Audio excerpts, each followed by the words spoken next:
Bisa di mana akhir-akhir ini pengguna media sosial dihebohkan dengan fenomena cek kodam secara online ataupun memeriksa makhluk gaib yang mendampingi manusia sebagai penjaga. Nah, warganet bahkan ini rela mengeluarkan biaya tertentu untuk mengetahui siapa makhluk gaib penjaganya. Kodam dijelaskan sebagai makhluk gaib, baik hewan maupun entitas lainnya, pendamping manusia yang bertugas sebagai penjaga. Dalam budaya masyarakat Jawa, kodam diyakini mendampingi setiap manusia. Jenis kodam disebut terbagi menjadi dua, yakni kodam jin dan kodam malaikat. Nah, pengguna media sosial itu tertarik untuk mengetahui apakah dalam namanya ada makhluk gaib yang baik ataupun buruk. Penyedia jasa cek kodam pun bermunculan, pemirsa. Mereka seakan-akan menerawang tentang kodam yang mendampingi penonton hanya dengan melalui nama saja. Beberapa konten kreator melakukannya secara tidak gratis dan meminta bayaran berupa sejumlah gift. Penonton yang memberikan sejumlah gift ini akan dibaca namanya dan disebutkan apakah ia memiliki kodam atau tidak.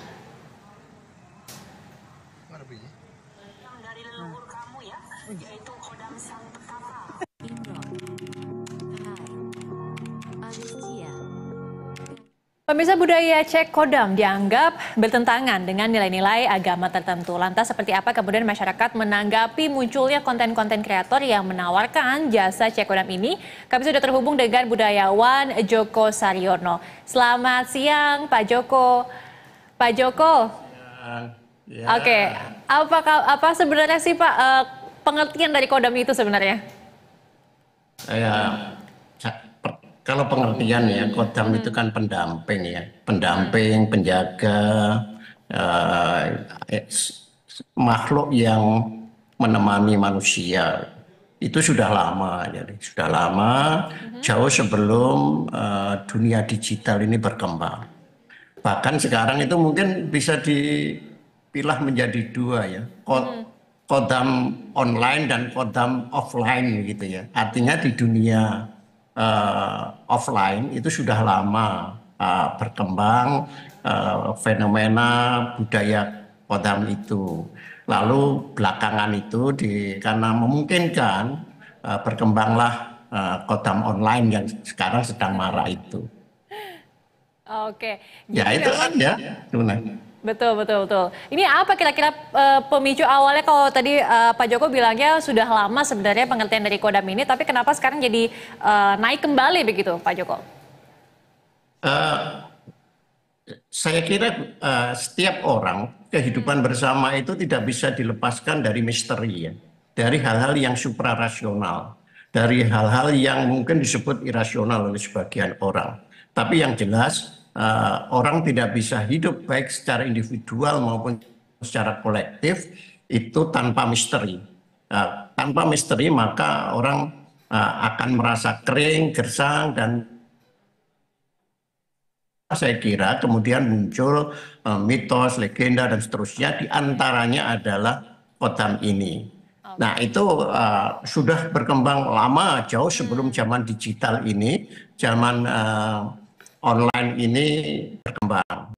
Tetapi kemudian kita berhadapan dengan kenyataan baru bahwa hidup kita sebagian besar berada di dalam dunia digital, dunia online. Nah itu juga membutuhkan hal-hal yang tetap misteri ya. Kalau kita kehilangan misteri, kita maka akan menciptakan misteri baru. Nah di dalam dunia online itu, dunia media sosial, dunia media digital itu kemudian mencoba bukan hanya mereproduksi tetapi juga mengamplifikasi dunia-dunia itu. Nah pertanyaannya sebenarnya tadi mengapa itu muncul di dunia online menjadi satu fenomena viral atau ya satu realitas online yang begitu fenomenal? Saya kira ada beberapa motif ya. Motif yang paling dasar tentu bahwa zaman sekarang itu kita tidak bisa terlepas dari apa yang suprarasional, apa yang misteri. Setiap misteri makin terkuak, makin menjadi realitas yang dihadapi, orang semakin bingung mencari yang misterius-misterius itu. Nah, generasi-generasi digital itu mungkin kekurangan misteri ya, karena sudah diambil oleh ilmu pengetahuan, sudah digantikan oleh ilmu pengetahuan yang sangat presisi, yang sangat akurat, sangat faktual itu. Disitulah saya kira kemudian dunia online itu memunculkan kembali. Dunia online itu orang-orang yang piawai mengendalikan dunia online, dunia digital itu menangkap kebutuhan-kebutuhan sosiokultural dari masyarakat seperti itu. Disitulah kemudian dimunculkan berbagai kenyataan baru ya, kenyataan-kenyataan virtual atau kenyataan-kenyataan digital yang baru. Salah satunya adalah kenyataan-kenyataan misterius itu. Di antaranya adalah fenomena kodam itu. Tetapi ada perbedaan dengan dunia online dan dunia offline dulu ya. Kodam dalam dunia offline itu mungkin hanya rekreatif ya.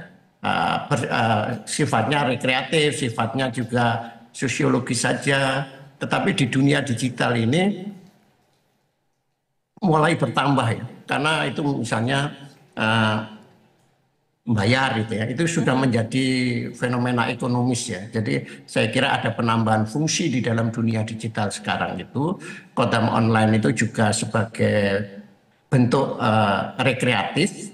Mungkin orang lelah dengan rasionalitas yang ekonomis itu, sehingga memerlukan sesuatu yang misterius, sesuatu yang menghibur. Disitulah muncul kodam online untuk fungsi-fungsi rekreatif. Bisa juga itu menandakan bahwa kita sedang jenuh ya, lelah mentok dengan apa yang disebut rasionalitas, empirisme dan seterusnya itu. Kita membutuhkan sesuatu yang lain. Kepastian itu ternyata juga menyesakkan manusia modern kita sekarang, termasuk generasi digital ya, saya sebut digital, Gen Alpha, Gen Z itu membutuhkan sesuatu yang misterius. Ketika dia lahir, segala sesuatu yang oleh orang tuanya misterius jadi tidak misterius lagi. Nah, hal-hal yang misteri itu kemudian menarik perhatian mereka. Saya merhatikan banyak orang muda, baik mahasiswa maupun dosen-dosen muda di tempat saya itu ya main-main begitu. Nah, kemudian yang ketiga itu potensi ekonomi ya. Saya kira potensi ekonomi, orang mengamplifikasi, memonetasi dari fenomena kodam online itu. Saya kira itu penjelasannya. Oke.